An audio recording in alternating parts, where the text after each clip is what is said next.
Well,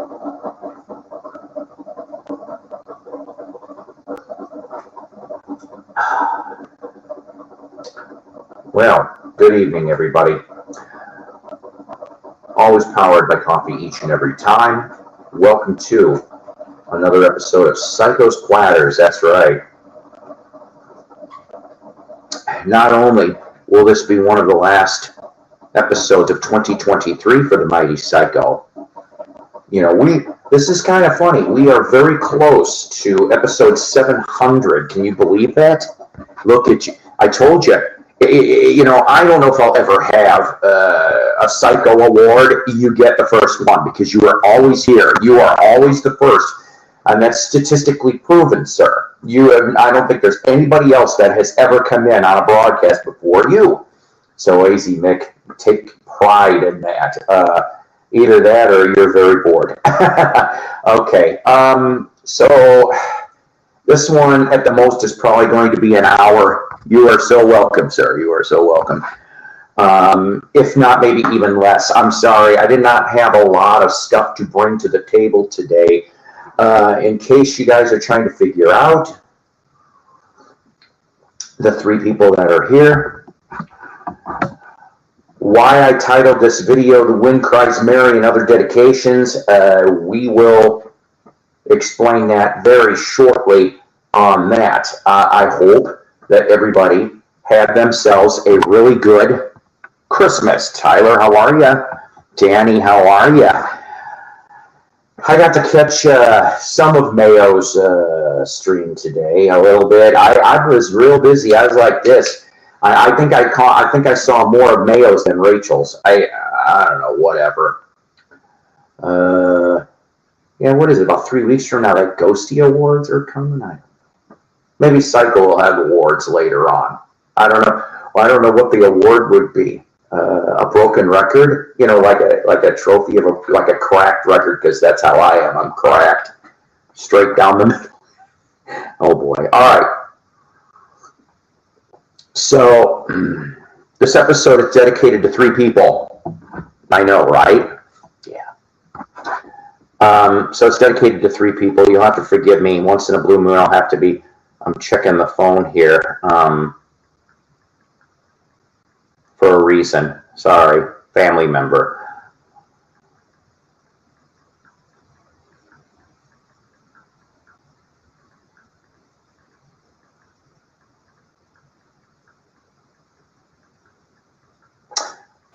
So this show is dedicated to three people. I kind of told you guys a little bit last week. It's lifetime achievement. Here's the thing, right? I'm nominated for a Ghosty too, but in my opinion, it's the wrong Ghosty. All right, because she's something about best GoFundMe. I'm like, no, there's a lot more people that have better GoFundMes than this guy. I mean, I was grateful for every little monetary donation that could be made. And remember, it was a really hard, fall for everybody. And but there was a lot of people with better campaigns, if you will, on the GoFundMe bit. So I think they gave the wrong Ghosty award. I should have been nominated maybe for Best Psychotic. That's what I say, Best Psychotic, right? Okay, baby.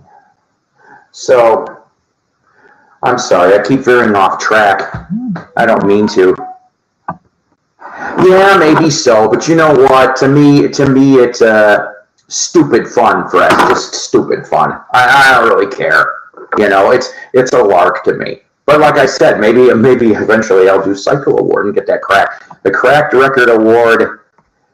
Yeah. Yes, but you know what? He probably deserved it. He probably deserved it. Hey, everybody. He probably deserved it. I bet you it's a 99 and 44 100% chance that Wax deserved it. That's the same percentage of impurity of ivory snow, by the way. When I go off, and I jokingly go off and say to my fellow coworkers, right? And they don't even know. They're like, "You're always right, Paul." I'm like, no. I said I'm 99 and 44/100% right. It's the same as ivory snow. I gotta humble myself. So yes, we got Mick and VGR and other people in the house. So, all right. So last week we talked. I think it was what the hell was it? God, what day did we talk last week, guys? Was it Wednesday? Yeah, I think it was Wednesday. It had to have been. I usually try to do these on Wednesdays. Sorry, I'm a little out of it. So, all right. 3 people. I've said this now for a while, haven't I? So we go back to Thursday, December 21st. Some of you people that are on my Facebook, you already know where I'm going on this. The rest of you guys don't. So, Thursday morning, I wake up around 7 in the morning to discover the news that 3 o'clock in the morning on Thursday, a woman that was in my life for 27 years, 27 years, since 1996. We were together for a few years. We even were fiancés at one point. This close to getting married. We had 2 kids. Unfortunately, one was a miscarriage. The other one was a miscarriage due to a vehicular hit and run. And the guy went right back over the border. I'm like, it's really hard not to hate or say something real rotten, because karma will come back to you if you do, okay? All I can say is that she is now up there taking care of our 2 children. And I am speaking about, of course, Mary Ellen Meyer. Yeah, that's her whole name. I can bring it up now. I couldn't do that before. But 27 years of my life, you know, and the last time I got to talk to her, or should I say messengered, was about 2 weeks ago. The last time I physically talked to her was probably about 2 months ago, but we kept in contact. So don't laugh too hard on my side of the fence. This is me and her, okay, from a few years back. We were a cute couple, weren't we? I think so anyway. I really do. I love her very much. And I didn't go in Thursday. I was bawling like a baby all day. I'll admit it. The daughter contacts me on Messenger and says, what am I going to do, Paul? And I'm going, I don't have answers. I wish I did. Both her parents gone in a year. Well, Jeff, I'll tell you something. I was a very lucky man, and since she's gone, I can explain some of this, and I'm going to. Please don't leave. I know that there are probably better exciting things right now. I think Grant's doing something, if I remember correctly. Love Zappa. Yes, I do. And Jeffro Roll. And our award for Best Metal Album. Anyways, so the thing is that what kept us from getting married was fear. Not on my side, fear on her side. There was a lot more underlying currents that I am not going to speak of. It's dead and gone anyway. Both parties are dead. I did something wrong. Not the first time that Psyko has done something wrong. You know how they say when you're younger, young, dumb, and full of cum? Yeah, well, you know, okay, maybe I wasn't so young. I was about 33. I guess that's not really compared to 56. You know, that's something else, right? So I wanted to give her and her kids a better life. I was in the middle of a divorce, and I wanted so much. It was like maybe the only time, because when I was married the second time, I literally walked into a Brady Bunch, okay? I did. I took one kid. She had 6, my second ex. And then we made 4 more. Now, not everybody was under the same roof at the same time, but there was a bunch of us. Yeah, you know, it is a good age, except for, never mind. That'd be sacrilege. I'm sorry. I almost said something that it wasn't going to be funny. It just was a fact. So I wanted to give her and the kids a better life. Because that man did a lot of hell. And I wanted to put light in her life. She was a light. I don't know how the hell this woman, she was strong. She was one of the strongest women I ever knew. She stayed the course. But she was afraid that him, aka hubby, was going to do her in. Seriously. Well, he died of cancer last year. We did get to go to, we were supposed to go to a handful of concerts over the years, okay? And this was during that and then after the divorce and stuff like that, because she finally did get it, you know. But then she ended up moving back to Central Illinois, which unfortunately she passed away in Rockford, Illinois. But the one concert that we got to go to, and boy was it fun. I have a picture here. It's not with her. She took the picture. But was me and Arlo Guthrie. Yes, that's right. Mr. Alice's Restaurant, Mr. Motorcycle Song, Mr. Coming to L.A.,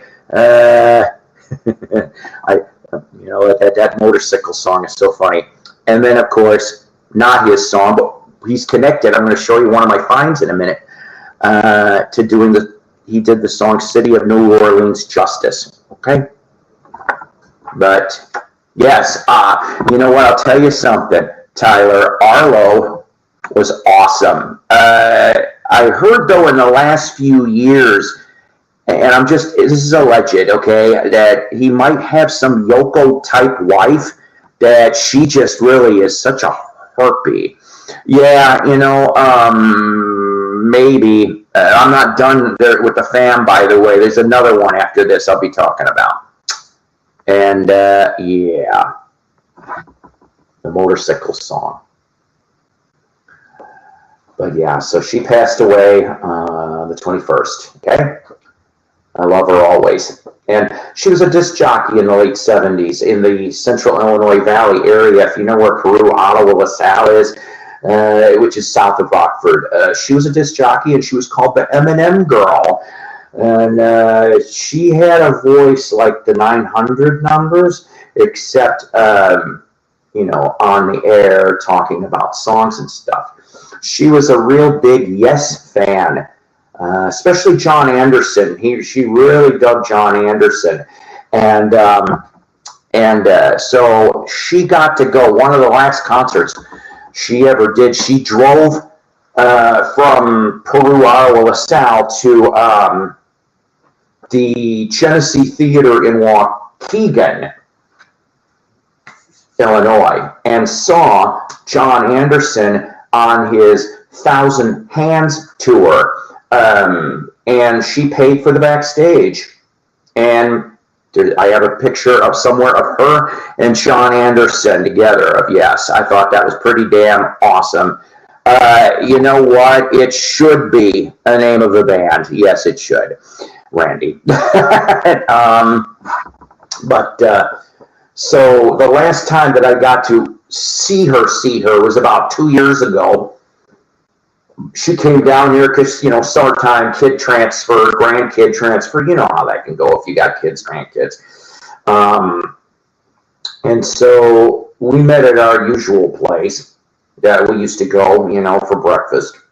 And I had something for her too, you see. She was a huge Terry Brooks fan, okay? We're talking sort of Shannara. Why the hell that never ended up being a movie in the late 70s is beyond me, because she got me hooked on some of those Shannara books, and I thought they were some of the best written things at the time anyway. But of course, everybody was leaning more towards Lord of the Rings, right? Even those cartoon films, and then I heard they were even trying to start doing drafts of Lord of the Rings live action as far back as the mid-70s. So, I don't know, but the thing is I had a signed Terry Brooks book of one of his Shannaras. He also was the one that wrote The Phantom Menace for Star Wars franchise. You know what, Danny? I feel bad for anybody that loses somebody. Okay, I do. So I gave her the signed Terry Brooks. All right. And Terry Brooks, if I remember correctly, grew up in the Central Illinois area. He grew up in Central Illinois, I think, if I remember correctly. And then I think he also was in Arkansas for a time. I could be wrong on that. But she ended up giving me, and in some of my older videos, I show the John Anderson Thousand Hands album poster, and he signed that. And I also have his signed CD of Thousand Hands. Yeah, see, Tyler, but Terry Brooks wrote it. And then I can't remember, there's another, was it Alan Dean Foster wrote the next one after Phantom Menace, Attack of the Clones? I could be wrong on that. Some other major sci-fi writer and fantasy writer wrote the next one. So every time I look at that Yes poster, the John Anderson poster, I think of her, anytime I play an Arlo Guthrie record, I think of her. I made mixtapes for her. Now, if there's anybody under 30 that you may not know what a mixtape is, but I think most of us in this room know what a mixtape is. But I made her, back when we were kind of starting together, I made her mixtapes, and boy, oh boy, I knew how to hit that song order for her to bawl like a baby by the end of the tape. He's still in Mexico.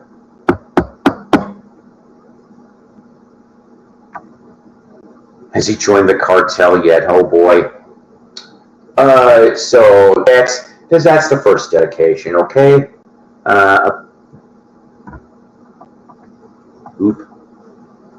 Approaching Storm, which was the prequel to Attack of the Clones, was okay. I'm sorry. Yeah, Approaching Storm.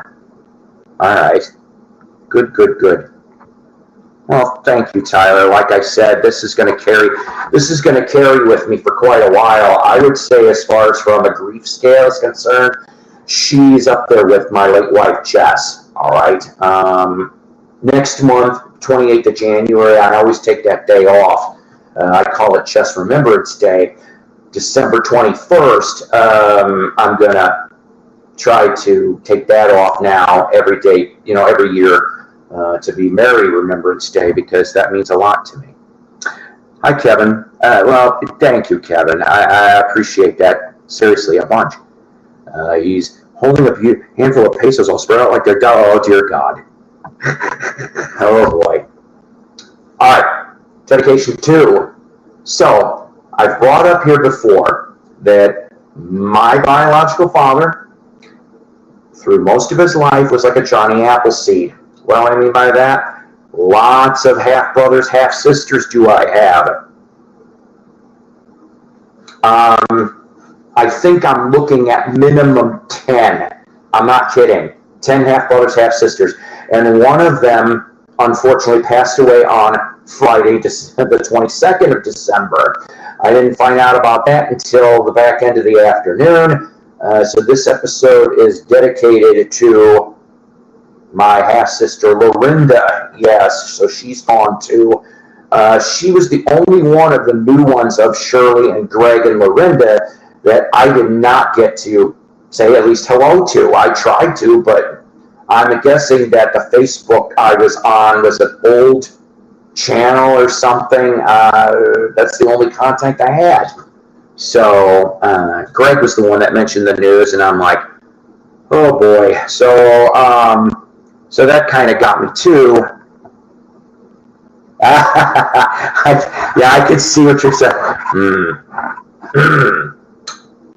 Kicking my arms, kicking my legs. Never mind. So that was the second one. Third is a celebrity dedication. Shortly before I started filming this, I found out Tommy Smothers from the Smothers Brothers dead at the age of 86. That's right. And you know what? I liked the Smothers Brothers. I did. I still do. Mom always liked you best. But I would love to eventually get, and I know there's a box set of Smothers Brothers Hour. I would love to have the whole damn thing of that.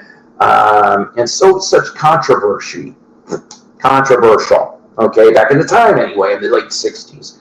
I still think one of the best clips was The Who on the Smothers Brothers show. And of course, after my generation, which of course is in the beginning of the Kids Are All Right film for The Who, where they're on the Smothers Brothers, and he takes the guitar and stomps on it with his foot. I'm like, oh boy. Mom always liked you best. And he's got a Beatle connection, which most of you probably know about this, but if you don't, I'll explain. So in 1969, John and Yoko in Canada, the good old bed-in for peace. So the day that they recorded Give Peace a Chance, Tommy Smothers is in the background singing it. Yes. What do you think of the Marky Ramone band? You know, I thought I heard he was out and about again, Marky. I guess it would be Marky Mark and the Funky Bunch by a mile, wouldn't it? Maybe. So that's the three dedications. Now, time for a commercial. Ladies and gentlemen, as everybody knows, I have had a future award-winning show called Jukebox from Hell. Jukebox from Hell is just about done with season 3. Yes, and then after that last episode, I will be taking a few weeks off before we start season 4. Yeah, Joey should be on, folks. So if you have not had a chance to see the newest episode, the 1988 Little River Band's Monsoon, it's a pretty fun little episode. You might learn a few things. Nothing wrong with that. Remember, kids, I'm here to edumacate and entertain. I said edumacate.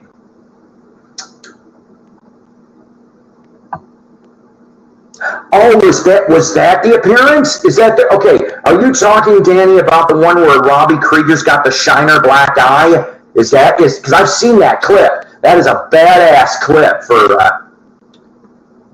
come on. That was on the radio the other day. I was singing along with that.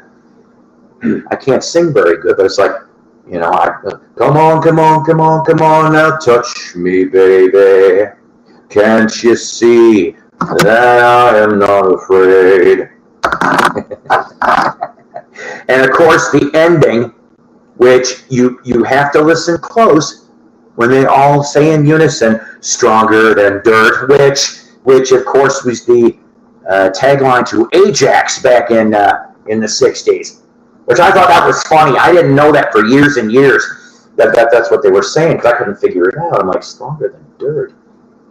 Anyways, so Little River Band's Monsoon. The last episode of season 3. Oh boy, I am taking a musical grenade for you people. I am. Yes, yeah. That's right, VGR. That is what we're talking about. The Mummies. Are you talking about Here Come the Mummies? I love them. Putting on my pants, no, it's coming in my pants. The hell's that other song they do? It's a funky number too. I love it. They used to do it on Bob and Tom show. FU's from Boston are still playing, and Mummies. Yeah, Jim was great on that clip.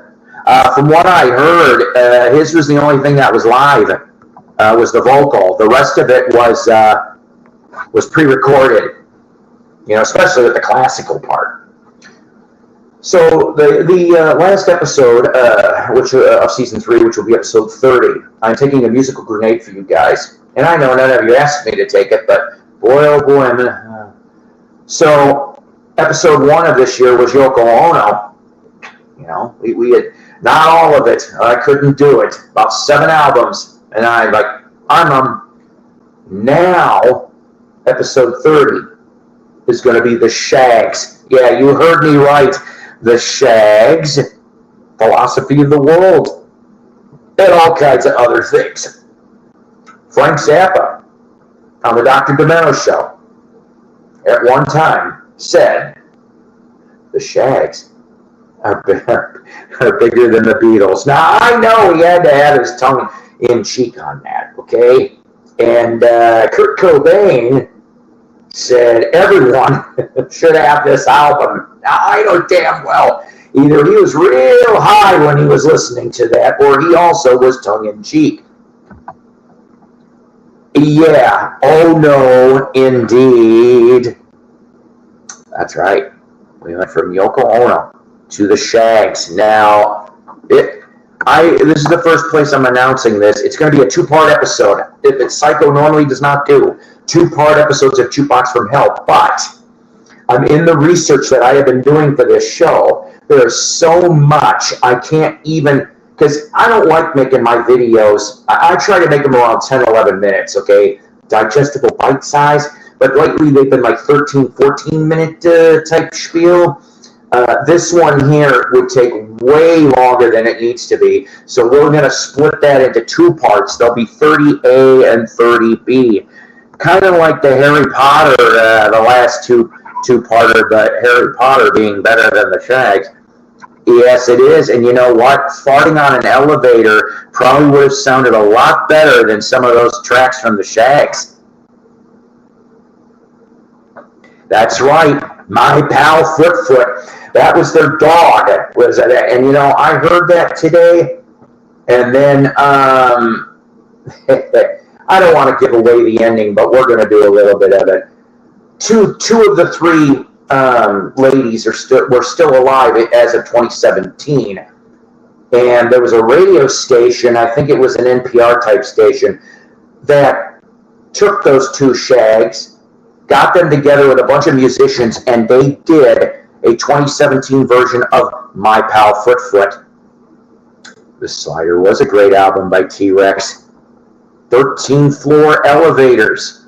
Okay, I am still exploring that band. All right, my favorite so far, Slip Inside This House. I love you know, when I heard that the first time I heard it, I just loved the way it went. And Loki's lyrics are crazy, but it was like it was like a trance. That song put me in a trance for that whole 7-8 minutes. I'm not kidding here. The sound, there was a sound I could not figure out. All right, that kept in the background going, and I'm going, what the hell is that sound? Well, on YouTube, I came across an old black and white, maybe a kinescope, maybe whatever, of the 13 Floor Elevators, I think on Texas television, right around the time their first single came out. Yeah, thank you. And I saw the guy going, and I'm going, shit, that's the sound. That's the fucking sound. I know, like I said, so far, because I don't know all the 13th floor. I've only heard maybe about a handful of Easter Everywhere, and I know there's a lot more stuff to listen to. I got a couple Roki solo albums I found over the years. I've shown them in past episodes. But yeah, Slip Inside This House. I love, that's my favorite. Seriously. But I'm like, wow. You know, and they mentioned that to get that sound, they dropped a pen mic into that jug while he's doing the sound, and that's how it comes out. I'm like, oh, shit. The things they could come up with in the mid to late 60s for recording. I mean, let's face it. You know, I mean, who knew that bathrooms were pretty good sonically? Who knew that Liar from Three Dog Night, the lead vocal is, they dropped a mic by the rim of the toilet bowl, and he's singing into a water-filled toilet bowl, and that's where the vocal comes from. I'm like, holy shit, who came up with that? I'm behind in my homework on 13 floors. Nice. I don't think I have never come across any original 13th floor. I heard those. That's just tough to find. Even the 45s, I've never come across a 13th floor 45. I wouldn't mind. I guess I'll have to. That might be one of those things I may have to settle for a reissue on. Okay, because I don't think I'll ever come across any original copies of any of that stuff. Didn't they only do like 3 albums? Am I wrong on this? Did they do 3? I think they did at least 2. Or did they do 3 albums? Or was like the 3rd album an unreleased comp or something? I'm glad that Roki got to keep going before he died, you know. So yeah, Shags. Oh boy. All right. Yes, I love that song too, and the way that's yeah, that was a good thing too. I like the whole song on that. I think that was a great Eric Bergman War. Oh, excuse me. Oh, 4th, you include the live album? Okay. I have all 3, but I have a feeling I'm going to end up having to get the reissues. I mean, hey, Dave, is that live album any good? All right. While you're telling me that in the comments. So I didn't find very much today, guys. You know, I mean, I haven't found very much in the last few weeks. The last week's episode with the Banana Splits album, that was friggin' awesome. I had to chuckle for 2 seconds today before I started filming. I tripped on an old 1971 Toys R Us grand opening newspaper ad from Baltimore, okay? And the Banana Splits were some of the grand opening. Did they play their instruments? I don't know, but they were there in the costumes. And if you're from Baltimore, they had Captain Chesapeake and Professor Cool. And they also had Funky Phantom and the Hair Bear. Yeah, how about that? I would have fucking been there. I would have loved to have been there. Do albums for Jukebox from Hell have to be bad, or they can be really bizarre? Maybe both. Bizarre is all right, but here's the thing. So the 3 main points of Jukebox from Hell, or the 3 criteria, is A, the fans hated it, B, the critics hated it, or C, it charted real low or not at all. And that's why we investigate why that album did not go over with either the fans or the critics. Well, the critics I don't really give a shit about, but you know, that's the criteria. The fans and the critics and the chart position. Now, they can be bizarre. Good. I'll listen to it eventually. That's funny though that you bring that up, Tyler, because I actually had a request made privately to me to do Captain Beefheart's Trump mask replica. I do not have that LP. I don't think I even have a CD of it. I'm going to need to find either a cheap,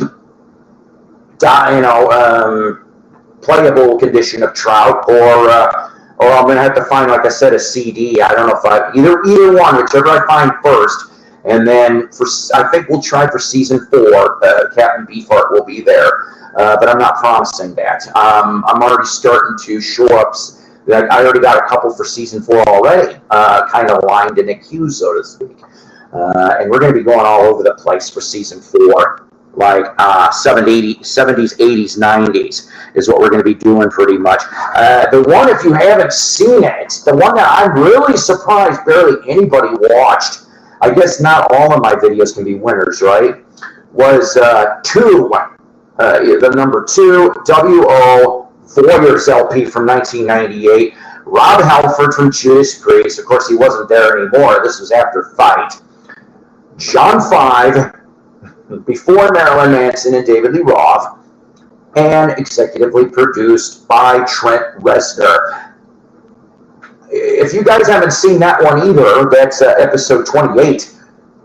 Go check that out. I don't understand. I guess that was a sleeper for me on that one. Was there ever an album you bought, it was so bad you took it back to the store? That's actually a very damn good question. Yes.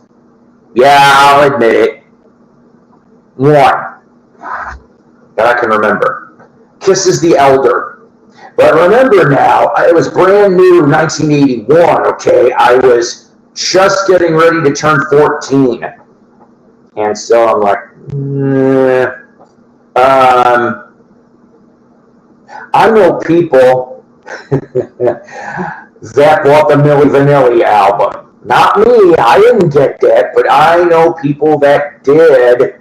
Here's the laugh and a half if you people haven't heard about this, because I actually got to see the physical letter from Arista Records. I used to have a buddy of mine named John. He ran a Rose Records, which used to be real popular in the Chicagoland area, but he ran the Crystal Lake location, okay?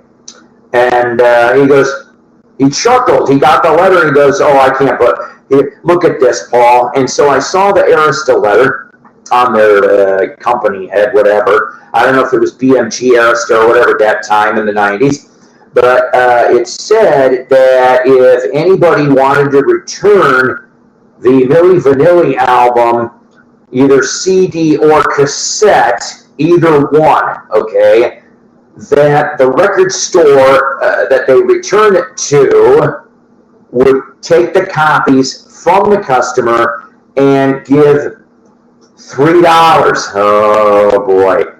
Yeah, it wasn't going to be a complete refund for you Milli Vanilli people. They partially fucked you over. Arista Records did. Oh, okay. There's an album with Loose Monkey's Tie called Apache/Inca by Maitreya Cali at Private Press 2. Story's fascinating. Listening it before doing research, though, if you check it out.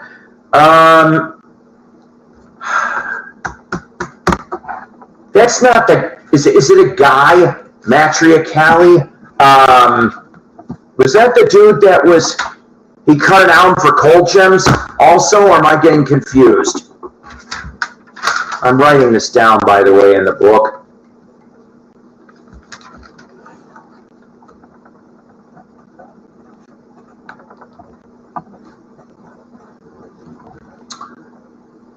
Apache Inca.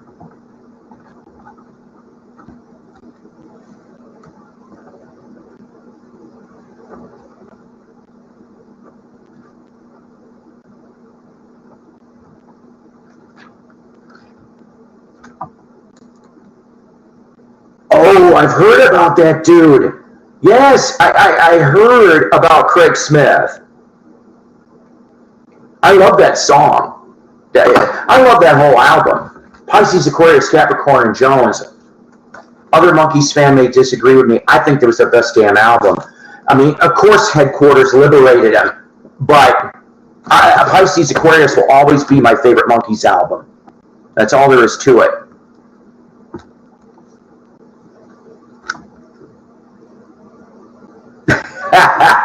Cisco Kid was a friend of mine.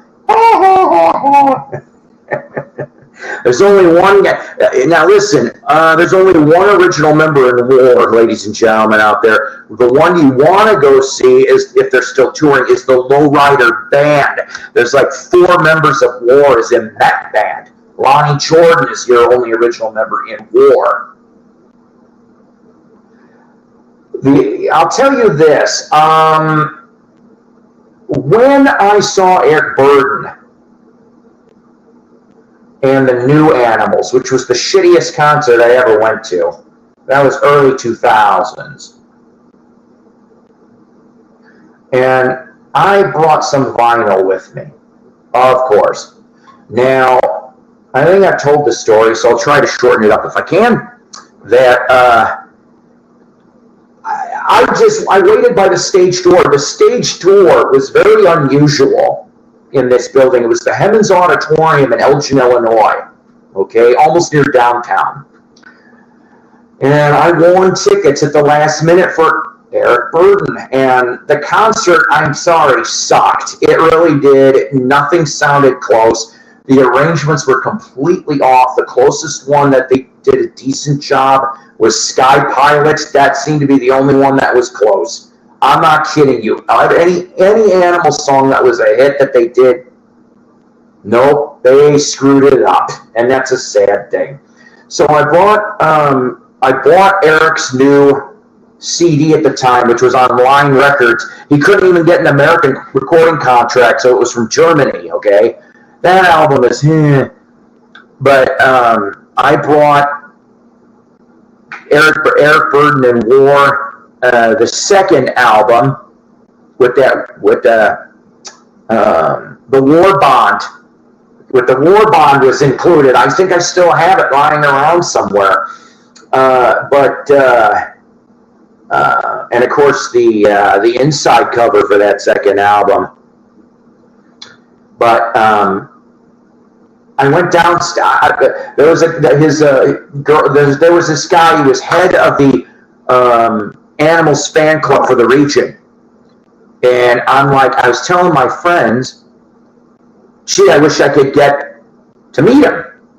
Next thing I know, I didn't say, because I'm talking like this. Boom! Something hits me in the chest. I'm like, "What the?" And I look, and it's a backstage pass because his girlfriend didn't show up. So he's like, "Giving it to you, giving it to you, Paul." And so, oh, very nice. Wow. Yeah. My buddy Doug would probably be drooling on that too. He loves that kind of stuff. So, I'm not kidding you. It was a long way to the green room. All right. I mean, you had to go across the stage. There was a staircase going down, and then you had to go off into an off room. All right, off center room. And there was this big wide open, shrimp cocktails, champagne. The whole band was down there except Eric and me and the guy and maybe 2 other people. That's all that went down there. And when we found out that Eric already fucking left, he didn't even stick around for his fans. I blurted out, "Well, that's bullshit," because I'm like, yeah, he already was at the hotel. He was halfway there already. He managed to sneak out. I think one guy got his autograph on one LP. That's what I heard later. And I'm like, shit.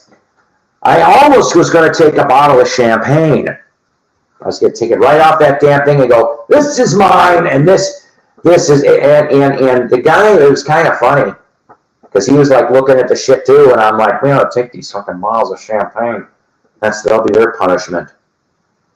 But so yeah, Eric Burden, whatever. Spill the wine. I used to sing it like, "Spill the wine, big ass girl." Now I know that's not how it goes, but that's how I like singing it. You want to see what few finds I've got? I've got a handful of finds. That's it. I got 1 vinyl find, 2 CD finds today. It's $1 a piece for each one. They lowered the prices on the vinyl and the CDs. I was kind of happy about that. So the only album I have from 1978, it's a soul album, actually. I've got a couple 45s from this guy from the early 70s, but this dude's got a way back history. All right, so from 1978 on Glades Records, Lattimore, Dig a Little Deeper. Yes, Lattimore, okay. And so you pretty much have most of the Muscle Shoals band is backing him on this. Seriously. I cannot wait to listen to this thing, to be honest with you. But most of the Shrink, of course, is still on here. And let's see. It came in a plain, in a customized regular white sleeve. And this is what the label looks like. All right. So, yeah, that's our vinyl find. And then, oh, do you? You've got that? That's awesome. His early stuff is great. Yeah, like I said, I think I got a 45 or 2 on Glades, if I remember correctly, maybe mid-70s. I do know a little bit about his back history, but not everything. I heard he's still around, too, or maybe he's dead, too, but he was still working on things in the last couple of years. To keep going in the vein of soul, if you will, this time CDs, like I said, I used to come across this lady's albums every so often, and I thought some of the cover images were a little raunchy, maybe a little bit much. One of the album covers, she's sitting on a toilet with her panties down to her ankles. That's your hint. Look, it's Cap. I haven't seen you or heard from you in forever, Jerry. Are you purging any of your... No. Well, the only time I quote purge is... Look, guys, I was telling this to a lady friend of mine this week that, I live here by myself for now, all right? And sometimes it's not easy to keep the rent and the bills going. I have sold, I would say, 40% of my collection. And I got maybe over a year and a half time, I got 3 G's for that portion. Everybody poops sometimes. Anyways, we're talking about Millie Jackson. You've probably seen that album cover one way or another where she's got those, I'm like going, what the fuck? So here's that. You got this back there. I mean, don't get me wrong, she was cute. Oh, she was cute. But let's see. Oh, here's a nice older school shot of her, I guess. I can't quite remember when this came out, but BMG was involved. See if there's any other neat little photos. No, there's another cute one with her. Yeah, I would have dug that. Love has no boundaries for this man. Oh, look at her. I don't care for those pants, but look at that. Mm-hmm. Would have been funnier if she was in a nun costume. That would have been funnier. But yeah, so you've got stuff like, this is where I came in, this is it. If that don't turn you on, I wish I could hurt that way again. Go out and get some. Quote, get it out your system.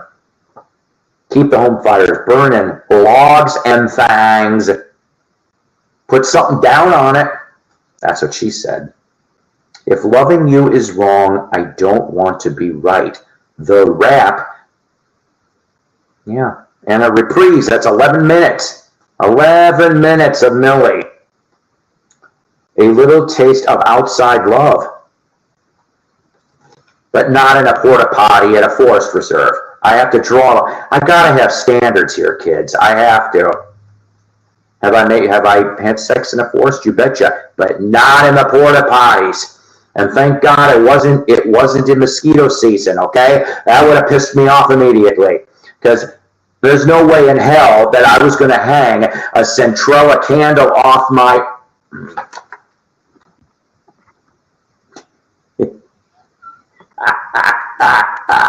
Yep. Never change lovers in the middle of the night. I could see that in a fortune cookie. Seeing You Again, Kiss You All Over. Now, I don't think that's a cover of Exile. And A Moment's Pleasure, which is How Psycho Has Sex. No. Oh. Anyways. So, yeah. So some of her titles for men only: Get It Out Your System, Caught Up, Feeling Bitchy, and A Moment's Pleasure. So it's 14 tracks compiled. Oh, Ace Records was involved in this too. So there. And Millie Jackson helped. And Shake and Bake, and she helped. Oh, I don't think you'll be able to see the inlay very much, but that's what she looked like. I bet you she was a doozy. I need to find a Betty Davis record. I'm not talking about the actress Betty Davis. Betty with a Y-E at the end. And then this one here, totally out of the blue. I didn't even know that they made this. This was on the Voodoo Records imprint when they reactivated the company as an archival label. Steve Goodman, the original Steve Goodman, it says. And when did this come out? I don't know. It doesn't say. 89. Boy, this is an old CD, and it's in good shape, too.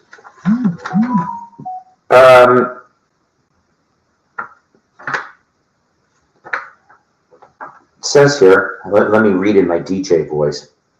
The original Steve Goodman. He also wrote one which became a country and western classic. It won an ASCAP award. David Allen co-recorded it, You Never Even Call Me By My Name. His friends and fans read like a who's who of contemporary music. Chris Christopherson, who produced many of the cuts in this 2-record set. Well, it's all on one CD here. Bob Dylan, who sings backup and plays piano on somebody else's Troubles. I didn't know that. That's cool. David Bromberg, playing dobro, guitar, and mandolin on several of the tunes included here. Maria Mulder, singing harmony. But was she singing it in Midnight at the Oasis? That is to be determined. His name is Steve Goodman. Some of the adjectives used to describe him and his music are real and honest, parentheses like Yellow Coat and Somebody Else's Troubles, and humorous and witty, like Chicken Cordon Blues. The last word of the title is not the only pun in this hilarious song. Steve has been labeled an urban folk singer, but he defies labels. A native Chicagoan. Yeah, you know, he did this song, if you're a Cubs fan, the Dying Cub Fan's Last Request. It's a very interesting song. He started playing for audiences while he was still in college, a young man, 28 as of this writing. Remember, this was done in the 70s. His music can be anything from sophisticated folk to funky blues to down-home country. Only one thing is consistent about the man. He is consistently great. To paraphrase, that'd be 2 fries. Paraphrase what someone once said about Dylan: nobody sings Goodman like Goodman. And here in this compact disc entitled The Original Steve Goodman. So yeah, I found those were my finds. I'm telling you, for $1 a piece. Couldn't screw that up if you wanted to. See, it just nothing fancy. It just shows that. But I mean, I know of course about City of New Orleans. You know, and I mentioned how Arlo did it justice. You know, he did. If I remember correctly, Steve Goodman also did another song called Talkin' Baseball, which MTV used to show that shit in the early 80s. Talkin' baseball. Yeah, Will, Mickey, Willie, and the Duke. Yeah, something like that. And look who shows up. Just as I'm almost about ready to shut this down, Richard. Almost. Let me ask you guys. I'm going to throw this to the floor, not literally. Did you guys get decent Christmas gifts? Did you get any record CDs or box sets or any shit for Christmas? You got about a minute or two to answer it. Because, I didn't get any musical gifts, but I'm okay with that. I got, like I showed you the Charlie Brown. I got a Peanuts catalog for my executive producer, Donna Joe Cat Lady. She got me that, so I have that to hang on the wall after Monday coming up. Richard got a present, I see. I got so many rotten things I could say about that. Don't leave, I'm bored. B-O-A-R-D. That'd be the only stiffy you got. I ain't right in the head, but you all have known that for several years now. Some of you, can you believe in February, I will have had this channel for 13 damn years. 13 years I've been here with you people. That should be an award in itself, although there's other people that deserve an award more than that. Derek, Mr. Hall of Fame. I think he got started the week of YouTube, and that was Valentine's Day. So Valentine's Day 2005 is when YouTube started. And I'm led to believe he started the first week of YouTube. So that's 18 years, almost 19 years. And he's got, last time I checked, like 26,000 subs. Good for Derek, seriously. He's got a good channel. I don't watch his shows that much. There's a lot of people that have shows on my subscription. I think I've got almost, I'm not kidding you, 1,000 subscriptions on YouTube. Seriously. And I would say probably vinyl related, 60 to 75% are from vinyl channels. Randy, do not talk about that. Randy, talk about it. I want to, Richard, I see your guest on your channel gave you, Randy, was it, mention it in the comments. Okay, here's a little Psyko story from when I was a little boy. Speaking of Christmas, we'll go that way, even though we're done with it. So, I didn't know that the German song O Tannenbaum was called O Tannenbaum. I used to sing it. Now, remember, I'm a little kid. I was singing it, oh, atomic bomb, atomic bomb. Well, the teacher heard that and goes, no, that's not what it is. But, I don't give a shit. I still sing it like that. And I'm just like, oh, atomic bomb, how you explode so brightly. Told you I wasn't right in the head. Hey, wait a minute. Was the guest on the channel that Russian chick? Oh, I'm never going to let that go, Richard. I'm never going to let that go.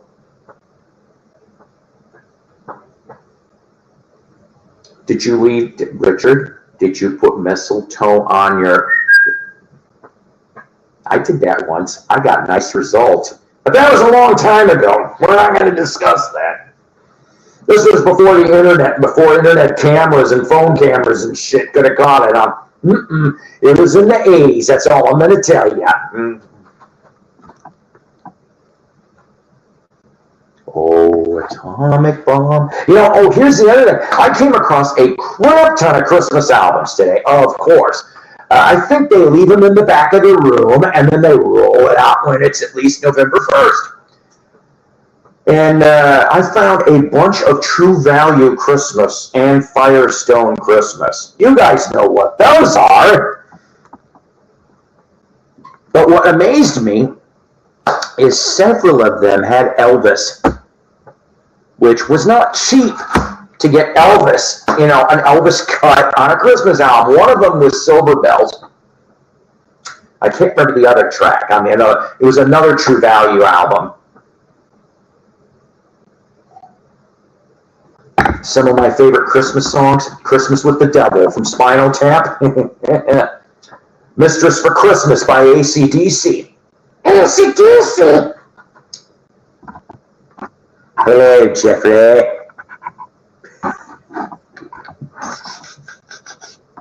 I'm not right in the head. I'm not left either. Let's see. I think I brought up last week that Christmas wasn't Christmas to me if I didn't see Hard Rock Coco and Joe, the three elves of Santa, Susie Snowflake, and the original 1951 Frosty the Snowman cartoon. I still can remember. I'm Hard Rock, I'm Coco, I'm Joe. Or, here comes Susie Snowflake pissing on your... No, I'm pissing snow on your window pane. That'd be painful to piss snow on a window pane. Oh yeah, we already mentioned you already. So listen, Frosty the Snowman, right? Let's talk about what I sing. So I change the little lyrics when I hear it to Frosty the Blowman, he's the biggest Coke dealer in town. I've had many years to craft these things, trust me. Anyways, marijuana I've done, Coke I have not. I am more an RC person. See what I did there? See what I did? I'm horrible. That was actually last year. Davey Strangename made parody of it. I don't know how he got it because I deleted it immediately. Is it still on Davey Strangename's channel? I need to know this. Because I want to, as soon as I'm off of here, I'm going to go rush over to Davey's channel and watch it. Richard, you know, every time the Bandit comes up on your show, Ray, Ray, Invisible Ray. I'm assuming that's what we're talking about. How's he doing? Not that I really care, but I mean, I thought I heard, and I could be wrong on this, that he is he's improving all the time in his life. Good for him. Good for anybody, you know. Holidays suck. They can suck, as we described last week here. But to get through, we just have to remember, you know, I mean, 2024 is coming, okay? Next week, next Monday, 2024 will be here. Yeah, he is. I only ever had one run-in with Invisible Ray, and I mean, he said some stupid shit, and I laughed about it because it was like water off a duck's ass for me. To be on screen and be able to talk to people, you better have a thick skin. You cannot be, you know, to be in the YouTube vinyl community as a moderator or, you know, an on-screen person, you have to have thick skin. Or don't even bother. That's the truth. You know, a lot of us go off and make fun of things. You know, we do it most of the time. I think 90% of the time. You know, we're just pulling. We're ribbing you. We're pulling your leg. You know, all kinds of shit. It doesn't mean anything. It's that 10% that I'm just like, how many times did your dad beat you when you were a child? And do other things. That's the logic that I get. I like him and don't like at the same time. That's because, my friend, you're bipolar. No, that's not right. That was not nice. Can I do that again? Take two. That's because, Richard, you have a split personality. Come on! Don't do that! Why, Charlie Brown? What's the deal? You're damn right. You're damn right the world's full of Mondays. Or as they say in Office Space, someone's got the big piece of it. I would have punched her in the throat if she even came near me with that. And I'm 11, not a fighter. But I would have, you know, I would have loved to have gone back in time to the day Mariah Carey recorded All I Want for Christmas Is, yeah. I would have been like, hi, Mariah. Yeah, so she couldn't have sang it. Hi, Dwayne. I'm being rotten, Dwayne. I am. Let's see. I haven't figured out yet. There's a Comic-Con coming in about 2 weeks from now, actually. Okay, coming to our town. And so far, there's only 2 people I'd even be interested in seeing. Sam C. Jones, who was Flash Gordon, and in Ted 1 and Ted 2. He'd be quite interesting, I think. I have got definitely the Flash Gordon DVD, but I would rather have the Queen soundtrack. I want to try to find that in the next 2 weeks, and hopefully I can. Because, I mean, there's pictures of him in the gatefold, you know. I just want him to sign the front of it. I think that would be interesting to me anyway. And then wrestler Kurt Angle. Kurt Angle will be here too. And I like Kurt Angle. He's not great, but you know, anytime I ever think of Kurt Angle, I think about that stupid little cowboy hat yeah, where he goes off and he's like, Vince McMahon, Linda McMahon, everybody's getting it because you know, Steve came from Texas and he was given the 10-gallon hat to Vince, and then Kurt Angle goes off and says, hey, you know, he's sulking, you know, like he used to. He's like, you forgot me. No, I did, you crazy bastard. Here's your present. And opens up and gets that little fucking hat. I lost it. I fucking lost it when I was live. I'm like, oh, I'm like, that's great. And it's like a little fucking hat you put on a chihuahua. You know, I'm like, that's fantastic.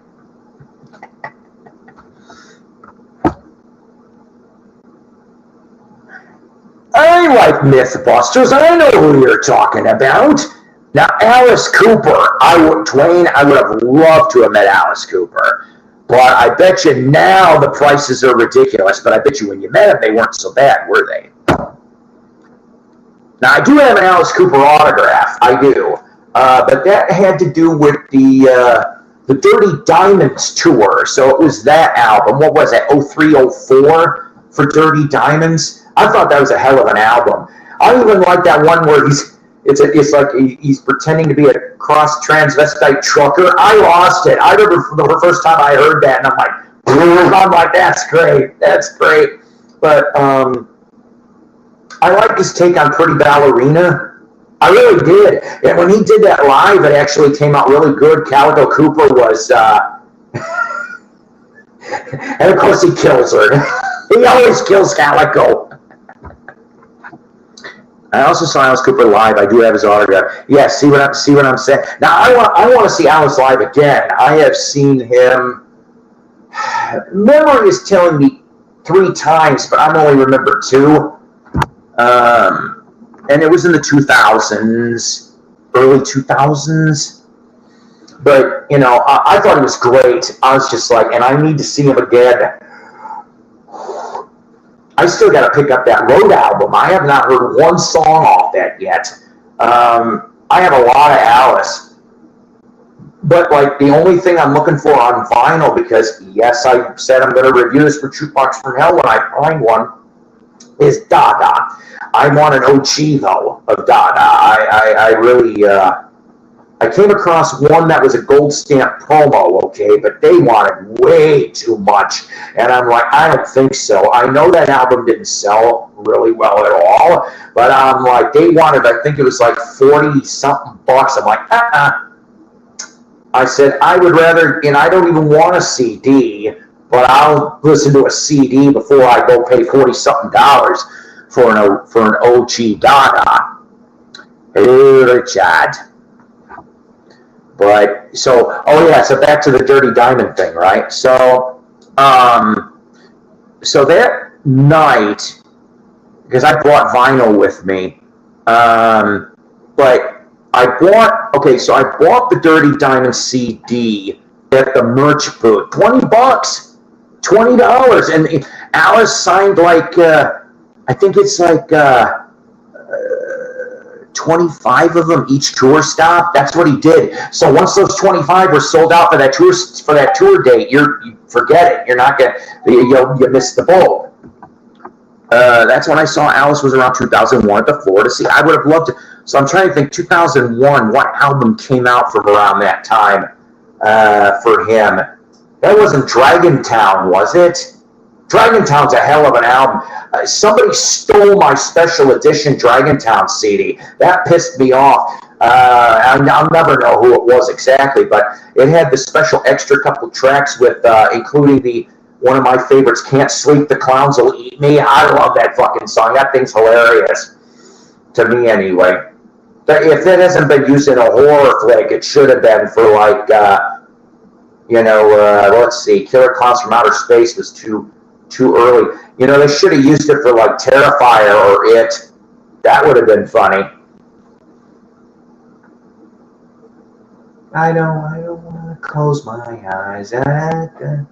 Anyways, so I bought the CD at the merch, okay, and then after the concert, because I got to meet the rest of his band before the show, okay, I thought that was awesome. They dropped them off. The tour bus, they dropped them off and I'm like, holy shit! And so they hung around with. There was only maybe about a half a dozen of us they hung around with, and so I got to meet all in one day. Ryan Roxy, I think he was cool. I brought, get this, I had Electric Angels on cassette, and I still have it. He signed it, and then he wrote some. I can't explain it to you, but he wrote circled certain tunes, and I'm going, oh boy. So I got him to sign that before the show, right? And then Chuck Garrick, I hope I got that name right, he was there, and the one I didn't expect was Eric Singer. Eric Singer was there on drums. I'm going, wait a minute. And I even asked him, I go, Eric, I thought you'd be drumming with Kiss. And that wasn't the case. He didn't explain why, but now, of course, I know because Peter Criss came back. Eric was only on those at that time with the Japanese dates, the Japanese-Australian dates for 2001, early 2002, when he had the falling out, second to the last time. And then of course, he was on, Revenge, Carnival of Souls, that kind of stuff. But, and I like Revenge. I thought Revenge was a pretty damn good album. Saw Alice a couple decades ago. Cheap Trick opened, great show. You know what? That would have been a great. I love Trick. I love Alice. That would have been perfect. Seriously, I would have loved to see. Look at you. See? Cheap Trick live, front row center with a friend of mine. I won my time. Isn't that always fun when you can get the first couple rows due to you won them from a radio station because you couldn't afford them, or the damn tickets went like that. The only time, and I didn't exactly win these, but I went, I think it was a year or two later, Alice and Cheap Trick both did Rockford Davis Park in September on the waterfront. And I'm like, I gotta go. I gotta go, and I'm glad I did. And I got in the ticket line early. This was pre-internet, of course. And I got third row center. And I'm like, yes. So I got to take some really cool pictures. Alice opened first. I got some really cool pictures. If I ever find them, I'll show them here sometime. And when he did $1 Billion Babies, he had that fencing sword with all the green $1 billion bills. I caught one. Of those things. I have it in a box. And like I said, then the security, they were being dicks, so he ended up after that song, because none of the security showed up for the first 3 songs for Alice. So I literally was at the lip of the stage. I thought that was pretty damn cool anyway. It's been a long, I used to win a lot of concert tickets too, but it's been a long ass time. The radio stations, they sort of do it, but they don't do I miss the call-ins. I'm sorry. I know they don't do it really much anymore, if at all. You just usually have to go online and register. I'm like, well, what the hell fun is that? I like being the 10th caller, or trying to be the 10th caller. I always thought that was pretty challenging. I'm trying to remember the last time I won radio contest concert tickets. Oh, jeez. I don't know. I'm going to throw this out there. It was either Collective Soul, Peter Frampton, or Candlebox. That was, I think, the last ones I ever won on the radio. I could be wrong on that, but it's one of those three. That much I do know. Yeah, I miss that shit. I just do my blood. Your blood's pumping. You're just like your adrenaline. I had an up front single seat on the side of the stage. Could see backstage. Rick Nielsen was laughing it up with the security lady. He was tapping her nose at the end of his guitar. That is funny. I like that. I miss Bunny, though, damn it. I do. I mean, don't get me wrong. Dax is good, but I miss Bunny's swing. You get what I'm saying, longtime Church fans. I miss that swing. Dax does it differently, that's all. But it's like, if you ever are around the Rockford, Illinois area, Mary's Place Bar on Monday nights. Not every Monday night. He only does it. Bunny will perform with the Bunny Carlos Band one Monday a month until further notice. He's had some interesting people that have guest starred come through. Kofi Baker was one. Bobby Massano was another one. You never know who's going to show up. I think one time even John Brandt showed up, the former bass player in the 80s. He showed up. Yeah, when he did swing. And that I think, is what kicked them all in the ass. And for a better thing, you see.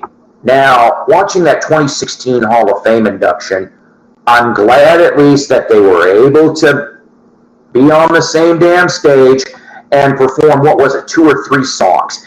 And that, great, I'm glad. You know, if that would have been the ending, yes. Another one, Dwayne, that I always thought, Peter Criss from Kiss. He's another one that swung. But geez, you know, when you've got Gene Krupa as one of your teachers, you're going to learn how to swing. And that's the difference from those early Kiss records to later, is Peter Criss had that swing also. And they did. Is there anybody currently in, you know, like the last 10, 15 years that has a drumming style like that, that's in a rock band? Maybe I'm overlooking him. See, Ginger Baker, Dwayne, oh, God. Okay, so I was like 15, 16 years old. Ginger Baker was doing a new version through the clubs of Ginger Baker's Air Force. I think he was calling it Air Force 2 or some shit. Okay. Yeah, see? And it was at the same club that Badfinger showed up and I couldn't get in. And I tried to meet Ginger Baker, and that didn't work either. And I'm like, son of a bitch, I would have loved to have. I mean, I heard he was a crab ass, but, you know, would he have been a crab ass to the 15, 16-year-old kid? I don't know. I had Cream records. I think I even had the Blind Faith record, although I wasn't proud of that cover. But I mean, I didn't come across those Ginger Baker Air Force records till like the 90s. See, now that's cool. I would have loved to have seen him in a club. I'm just curious if you know this. Was it like anywhere from 81 to like about 86? Because I think that's when they were kind of went down a little in their popularity. That's right, Hawkwind, Dwayne. I forgot about that. For one album, right? Yeah. Oh, I always get the Badfinger, sir. I know, right? I've heard about that. I saw the documentary. I thought it was a very interesting documentary, although, boy, oh boy, did I feel awkward at times just watching it. There's another record or two I need to try to listen to. BBM, which would be Baker, Bruce, and Gary Moore. I know of that album, but I've never heard it. They said that it was that's actually pretty. Oh, okay. See, yeah, 86. Right around that time, it would have been probably, I'm going to guess, either slightly before or slightly after The Doctor, which we've had on Jukebox from Hell, and it would have been right after the Top Gun Mighty Wings single. I'm guessing. Hellraiser. Was that the name of the BBM album, or am I thinking something else? And then, of course, you've got your Baker Gurvitz Army, which I have never heard any of that stuff. I haven't. But the BBM record, from the story I thought I heard, was they actually attempted a Cream reunion back then, and Clapton was not going to deal with it. He's the one that backed out of that one. And lo and behold, Gary Moore ended up coming in, and, hey, Eric Carr's buried 12 miles from my house, and I met his mom, Connie, at the mall. She had us to see, that's damn cool. Eric Carr, in my opinion, does not get enough love in the KISS community. I would have loved to have met Eric. He is one of the few KISS members I actually do not have an autograph from. I don't know if I'll ever find a decently priced Eric Carr autograph. I've got Gene, Paul, Ace, Peter, Vinny, Eric Singer, Bruce Kulick, and if we're going to go technical, Bob, because he was on a handful of tracks. So I've got 7 or 8 related KISS. The only ones that I'm missing is Eric, Mark St. John, Tommy Thayer. Then I would have all the KISS autographs. But Eric, I like Rockology. I like Rockology. Eyes of Love should have been a song on Hot in the Shade. Why Gene and Paul overlooked it, I'm like, it would have been a great song. Would have kicked that album up a notch, just having Eyes of Love on there. And of course, he had, what was it, the Rockheads cartoon? I think so. All right, guys. I'm going to wrap this up. I kind of am. I got to take care of some small things here. I got to go back to work tomorrow. So here's the thing, okay? I want everybody to have a good rest of the year, please. Don't drink and drive. And I'm even talking about little types cars. Don't do it. All right? Clown cars, don't do it. Regular cars, don't do it. Jet airplanes, trains, none of that stuff, okay? Paper airplane, maybe, okay? Remember, kids, jet fuel doesn't burn Twin Towers. Anyways, yes, night all. I heard about the KISS lip singing at KISS concerts. I don't think I got to see that, thank God. And that Avatar thing's a pile of shit. 2027, there's no way in hell you're going to catch me near that at all. You have a happy new year too, Dwayne. I want everybody to have a happy new year. 2024 will be next Monday, guys. We're going to walk into it, and I love you guys. I really mean that, okay? And you guys have been there for me on and off this whole year. You've put up with my nonsense, and I'm just telling you the truth. I thank you for being here. You literally are my second family. And I've never met 90% of you. Maybe eventually I could meet a handful of you at least. I really would like to do that. Yes, good night. Thank you, kind sir. Yeah, one of the trips I want to make is Central New York, Danny. So I want to meet you and Mayo and Anthony and Don and my buddies over at Love Radio. Ronnie Dark and the Wax Museum. Yeah, I've got radio show friends. All right. You guys, yes, I'd like to go back to America. Yeah. Of course, Dan Peak days. See what I did there? You know what, Danny? I might, honestly, for a night, take you up on that offer. There's going to be several different people that probably will be staying on couches for each day. And I'm all right with that, as long as my back doesn't scream. All right, guys. You take care of yourselves. Happy New Year.